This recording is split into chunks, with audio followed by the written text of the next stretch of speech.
हरे कृष्णा। आप सभी भक्तों का हार्दिक अभिनंदन और आपके श्री चरणों में दास का कोटि कोटि प्रणाम। तो आज नारद भक्ति सूत्र का सूत्र 6 है, जो कि है यद ज्ञात्वा मत्तो भवति स्तब्धो भवति आत्मा रामो भवति। अनुवाद: भगवत प्रेम में भक्ति में सेवा की पद्धति को पूर्णतः जानने वाला उसके प्रतिपादन में उन्मत्त हो जाता है। कभी कभी वह भावानंद में स्तब्ध हो जाता है एवं इस प्रकार परमात्मा की सेवा में संलग्न हुआ वह अपनी आत्मा में श्रवण करता है। अर्थात यद्यपि जो आत्माराम स्वसंतुष्ट है वह समस्त भौतिक दूषण से मुक्त है, तथापि वे भगवान की लीलाओं से आकर्षित होते हैं तथा इस प्रकार वे उनकी दिव्य सेवा में स्वयं को नियोजित करते हैं। जब भगवान चैतन्य महाप्रभु ने इस आत्माराम श्लोक की व्याख्या श्रील सनातन गोस्वामी से की तो उन्होंने इसके 61 अर्थ बताए थे तथा वे सभी भगवान की भक्ति में सेवा की ओर निर्देश करते हैं। ये श्लोक था: आत्मा रामाश्च मुनियो निर्ग्रंथो अपि उरुक्रमे कुर्वन्ति अहेतुकीं भक्तिम इत्थम भूत गुणो हरि। भक्ति में सेवा में कोई कैसे उन्मत्त होता है, इसका बड़ा सुंदर वर्णन श्रीमद् भागवतम में आता है कि पूर्ण कृष्ण भावनामृत में भगवत भक्ति सेवा में संलग्न व्यक्ति श्री कृष्ण का पुण्य नाम सुनकर व जप कर स्वतः ही आनंद विभोर हो जाता है। पवित्र नाम संकीर्तन से द्रवित चित्त हुआ वह उन्मत्त मनुष्य के समान हो जाता है तथा बाहरी सामाजिक रीतियों की चिंता नहीं करता। अतः वह कभी हंसता है, कभी रोता है, कभी जोर से चिल्लाता है तो कभी गाता है और कभी नृत्य करके स्वयं को भूल जाता है। यह भक्ति में सेवा में उन्मत्तता के लक्षण है। यह स्तर, जिसे आत्मा राम स्तर कहते हैं, तभी संभव है जब भगवान अपने भक्त की उन्नत भक्ति में क्रिया के लिए उस पर अपनी कृपा करते हैं। यह सर्वोच्च सिद्ध स्तर है, क्योंकि शुद्ध भगवत प्रेम की प्राप्ति के बिना इस तक नहीं पहुंचा जा सकता। ना औपचारिक धार्मिक अनुष्ठान, आर्थिक उन्नति, इंद्रिय तृप्ति और ना ही मोक्ष की इस भगवत प्रेम कृष्ण प्रेम के मधुर स्तर से तुलना कर सकते हैं। चैतन्य चरितामृत में इस पूर्णानंद तथा उन्मत्तता के स्तर के वर्णन में इसे बाहिरी ज्ञान के आनंद से भी कहीं अधिक बढ़कर बताता है। भगवान श्री चैतन्य महाप्रभु कहते हैं कि भक्ति अर्थात भगवत प्रेम का आनंद इतना व्यापक है कि वह ब्रह्म ऐक्य ज्ञान के अणु आनंद की तुलना में एक महासागर के समान है। सभी वैदिक शास्त्रों में भक्तिमय सेवा में उन्मत्तता के स्तर को सर्वोच्च सिद्ध स्तर तक कहा गया है।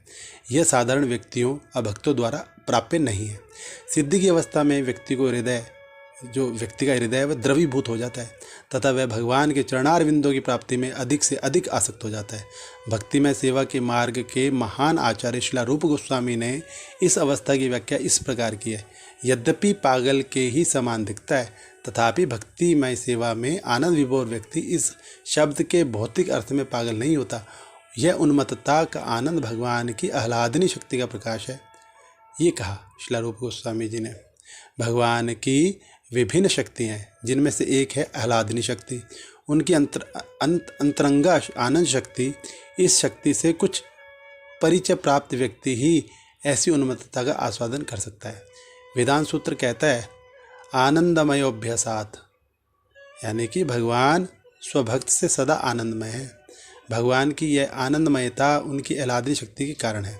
भगवान की आह्लादनी शक्ति से प्रभावित व्यक्ति आनंद उन्मत्तता के विभिन्न लक्षणों को प्रकाश करता है, जैसे हृदय का द्रवित होना, हंसना, रोना, कांपना एवं नृत्य करना। ये लक्षण भौतिक नहीं होते, फिर भी जनता द्वारा मान्यता प्राप्त करने हेतु ऐसे आनंद उन्माद के लक्षणों का प्रदर्शन करना शुद्ध भक्तों द्वारा अनुमत नहीं है।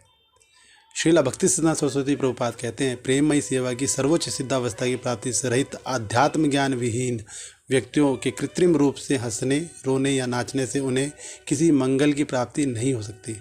ध्येय का बनावटी हाव भाव सदा त्याज्य है। व्यक्ति को भक्ति में सेवा की परिधि में स्वाभाविक कर्म के लिए प्रतीक्षा करनी चाहिए एवं उस समय जब कोई रोए, नाचे या गाए तो वह मान्य है। आह्लादनी शक्ति के लक्षणों का कृत्रिम प्रदर्शनकारी व्यक्ति साधारण जीवन यापन में कोई उत्पात मचा देता है। प्रमाणिक गुरु के मार्गदर्शन में भक्ति में सेवा की सिद्धावस्था को प्राप्त व्यक्ति भक्ति के विज्ञान का प्रचार कर सकता है, जैसा चैतन्य महाप्रभु ने किया। जब भगवान चैतन्य महाप्रभु प्रचार करते थे तो वे नृत्य करते थे तथा आनंद उन्माद के अन्य लक्षण भी प्रदर्शित करते थे। एक बार बनारस में प्रकाशानंद सरस्वती नामक मायावादी सन्यासी ने इन क्रियाओं का विरोध किया। उन्होंने कहा कि चूंकि महाप्रभु ने संन्यास लिया था, अतः उन्हें ऐसे उन्मत्त ढंग के कार्य नहीं करने चाहिए। महाप्रभु ने बताया कि उन्मत्तता के ये लक्षण हरे कृष्ण महामंत्र का जप करने से स्वतः ही उत्पन्न होते हैं।